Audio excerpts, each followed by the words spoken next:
What's going on, and welcome. What we hope is your favorite sports talk radio program, hour number 2, Idaho Sports Talk. We are Prater in the ball game, giving away flowers from Hillcrest Floral this hour. We are broadcasting live, Prater, from Expo, Idaho in the big event center for the annual Boise Golf Show, my man. And if you are into golf any which way, this is the absolute perfect spectacle for you. I feel like we've become a little charity case because we're giving away flowers, diamonds, pizza, golf balls. Yeah. Let's give away a Johnny Ballgame date or something. A date? I have a girlfriend, man. What are you trying to do to me, That's man? a bad idea. Never mind. Sorry. We're going to get to BJ Rains in a moment, too, and which means we're giving away information as well. Yeah, I guess we're giving away information. This is part of our partnership, KTIK, with Bronco Nation News. I know, BJ, this is airing also on Twitter, on all social media pages, our weekly Bronco Nation News report. So let's bring on BJ Rains into the program. BJ, how about it, man? Welcome. What's up, guys? You got something there that can help me shave about 10 strokes off my game? We're sitting right next to a giant row of driving ranges, club fittings. BJ, for the right price, they can fix your game and make you a scratch handicapper. I was hoping there'd be some sort of just magic wand or pill or something I could take, and that would work because nothing else sounds like it would do the trick. Yeah, I've been looking for that for a long time. BJ, you ever been on the course with Prater? I don't think I have. We've been invited to play before, and JP as well, but I don't think I ever have. We'll have to make that happen this spring. I may be announcing another partnership here soon with a local course. So why don't we set something up for the four of us to go play? Woohoo! That'll be sweet. Okay, well, appreciate BJ. We'll get to the game tonight and the BNN coverage, but first, I just want to get your thoughts on Bryan Harsin. He's going to keep his gig on the plains at Auburn. All the Circus McGurkus controversy. He had a strong statement, I felt, today. You've covered Bryan Harsin his entire time here at Boise as head coach. You had a tumultuous relationship, I would say, between a head coach and a media member. What's your thoughts on him keeping that gig, BJ? Very surprised, and I think it's going to be very interesting to see how this unfolds moving forward. I agree with you on the statement. He came out firing shots right away, kind of a very arrogant defensive statement. And so, I think that, which we probably shouldn't be surprised coming from Bryan Harsin, but no, I agree. And I'm very surprised he kept the job. I just thought that they were past the point of, no return. And that once you have those kind of boosters and those kind of people all going against you, I just thought that it was going to be too hard to make it work. And you think about going on the road in the SEC and the other people that were involved in these rumors and all this stuff and just how this whole thing's going to unfold this fall. It's just very interesting. And, people obviously wanted him out, but they didn't want him out enough to be able to make it happen. So the school's standing behind him for now. And but I tell you what, another 6 and 7 season, I don't think he'll be around for year 3. Was he difficult to cover at times for you? I mean, you guys had a professional relationship. I think you even tried to fly down to Auburn, Alabama, BJ, to do a quick 30-minute interview. He said no. What was your relationship like with Bryan Harsin? Yeah, it got worse after the whole email thing came out. Don Day and myself obviously reported on some emails, and he was less than thrilled with that, obviously. It was fine. He wasn't the easiest coach to work with. I don't think that's crazy for anybody to say. And Mike and everybody else, you guys all know that he just, he did the interviews and he was fine, but he's certainly a much different, guy to deal with the media than, say, a Leon Rice or somebody, or even an Andy Avalos. He just was kind of all business, and that was fine. And yeah, I did try to reach out and worked pretty hard to set something up and was willing to come all the way down to Auburn to do an interview with them over the summer, and he said no. And to this day, guys, unless I'm mistaken and he's come on your show, I don't think he's done a single interview. Hasn't taken a single question from a Boise-based media outlet since the championship game against San Jose State at the end of last season. So he did not take a single question during his press conference when he was hired, and then has denied multiple attempts through the Auburn Media Relations Department since. So no one in Boise has been able to ask Bryan Harsin a single question since they lost to San Jose State in the championship game last year. That voice you hear, BJ Rains, Bronco Nation News. We do this every Friday at 4 o'clock right here on Idaho Sports Talk. Ball game every Monday at 9 a.m. on Bronco Nation News. Prater every Thursday at 9 a.m. You're responsible for getting us out of bed early, BJ. I don't know how we feel about that, but it's all good for the cause, and we're happy to be part of the family. Let me ask you this about Brian Harsin. How does he change through all this, if at all? Well, that's a good question. And he said, he had a quote in the statement or maybe in the story when he previously talked to Pete Thamel of ESPN, where he said, I'm the head coach and people need to let me do my job, basically. And so I'll be curious to see what he does try to change. And it's so hard because everyone's pointing out the 20 players transferring and the 5 coaches. I mean, I don't really know if 20 players is all that much higher than some other teams based on the transfer portal and everything else. So, there's been some players that have come out and been a little negative of him. And you guys know, I mean, we've all talked to former players. Some loved him and some couldn't stand him. And that was just kind of his style just didn't fit with everybody. So I don't know if he's going to do a lot to change his style. That's who he is. And he, his track record has proven to win a lot of games. And so a lot of players put up with it. And you go 6-7 in the SEC and you're a guy that's not used to that style, you're out of there maybe. And so I'll be curious to see that, Mike, what he does have to change and how he does try to, do some more things in terms of community stuff with the boosters, or just get out there and try to, I don't want to say repair his image, because I don't know just what the right word is, but I think we'll see what he tries to do to mend the fences here, because this is certainly an interesting situation. And if they, I know they have 5 home games to start the year, so he probably has a chance to get off to a nice start. But it's they demand championships down there, and Brian Harsin's found out pretty quick that the expectations down there are pretty high. It's pretty obvious that there was a witch hunt. There was an investigation. They found nothing. It turns into a smear campaign. That's kind of the facts that we can kind of connect the dots here. And I really, truly believe, as everybody else does, that this is traced back to some overbearing Auburn boosters. Let me ask you this, whether you're Andy Avalos or Brian Harsin, what is the responsibility of a major college football coach these days to schmooze the boosters?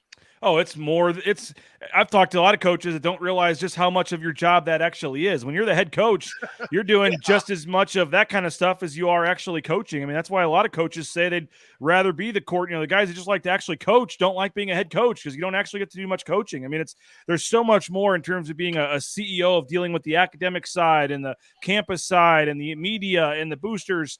And yeah, that's a huge part of it. I mean, at a school like Auburn, they're paying a lot of the money for the things you're able to do. The brand new football facility with like the 2 barber shops or whatever they have down there that just opened. I mean, all that kind of stuff is coming from money that the boosters are giving to the program. So when you go recruiting and you're taking, boosters' private planes to go recruiting and things like that, and it's a huge, huge deal at a place like Boise State, but at a place like Auburn, they control so much. And in the end, if the boosters want to write a big enough check, they can decide firings and hirings and things like that down there. And I know there was a lot of people that wanted, I forget his name, but that the previous interim coach before Brian Harsin was hired, that a lot of people wanted Green, to the AD, to hire him. A lot of the boosters did, and Green went out of his way and did his own thing and hired Brian Harsin. So I think there's a give and take, and boosters are very important to the program, and they have a big say. And if you're a head coach, you've got to do whatever you can to keep them happy. BJ Rains, Bronco Nation News, here on KTIK, The Ticket, our partnership for the Bronco Nation News Report on Fridays. All right, BJ, I know you're going to be sitting press row. You got your pregame, postgame show on BNN, Boise State hosting UNLV, KBOI, FS1. For folks going to this game, listening to it or watching it, what are a couple of things they need to know about this matchup tonight? Well, I know Bob talked about it, but I mean, it clearly starts with stopping Bryce Hamilton. I mean, you look at what the guy's done, 4 30-point games in the last 7 games. He's the leading scorer in the conference, the 45 points, obviously, against Colorado State, but he's had 33 at Utah State, 6 days ago. So he's putting up a lot of points. He takes a lot of shots. I mean, his shot attempts are around 20 shots a game. And so he's going to get his shots up one way or the other, and he may go 15 for 22, or he may go 4 for 22. And a lot of times UNLV lives and dies with what Bryce Hamilton is doing. But, they do have some other impressive players as well. And what Coach Kruger has done to come in there, and his dad's kind of been a volunteer coach helping out a little bit, Lon Kruger, now that he moved back to the Las Vegas area to be around his son. So, it's crazy to think about them being 6-5 and 14-10, and yet they're in 6th place in the league when you look at the actual talent on the roster. So it's a scary matchup tonight for Boise State because a lot of people expect them to go in and just win this game rather easily. They're at home. UNLV's 101 at Ken Palm, but these are the types of swing games that when it comes down to Selection Sunday, when it comes down to Boise State trying to finish this season strong, get back to the NCAA tournament for the first time since 2015.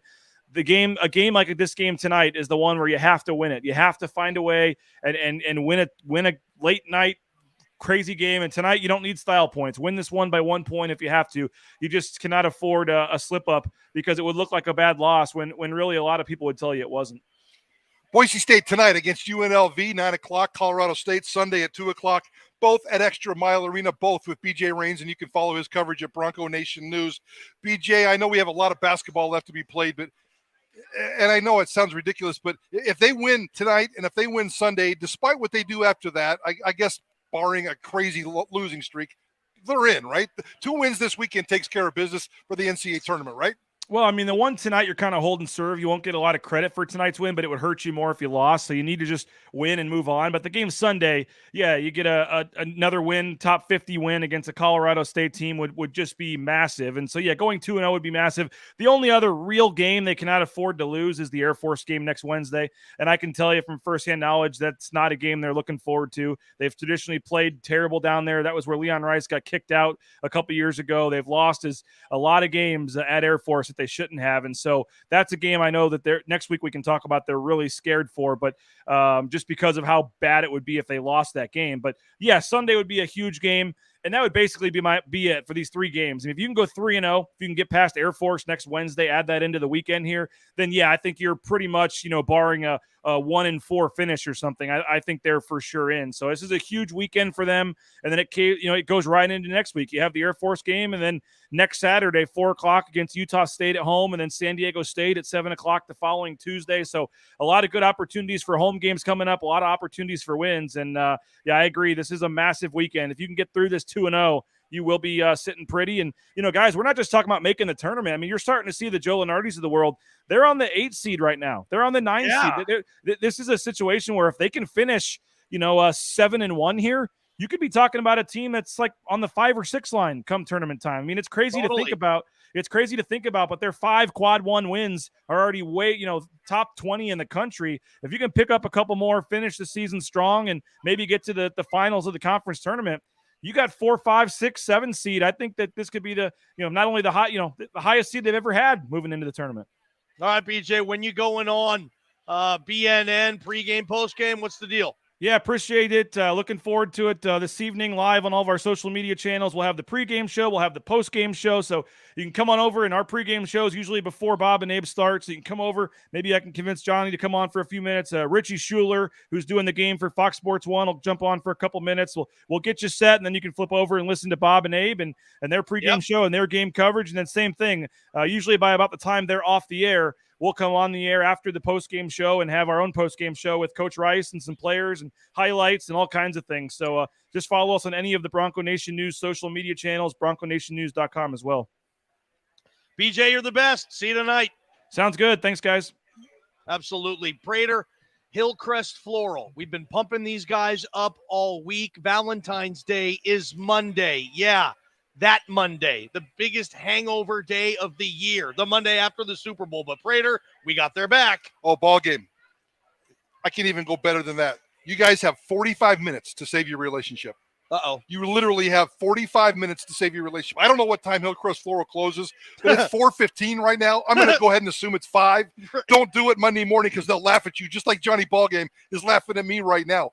4:45 or 4:15 right now. You got 45 minutes to change your relationship or save your relationship.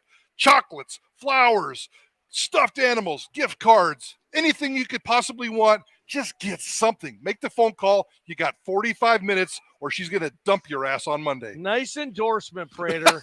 You don't even know when they close. I love it, man. I think they're still open. Awesome, man. Good stuff. Yes, hillcrestfloral.net. Boise State, what's its history of having players participate in the Super Bowl? Nobody has the information better than my partner, Michael Forrest. Prater, we'll talk about that and get back here and talk a little more golf, Prater, with an expert here at Expo Idaho for the Boise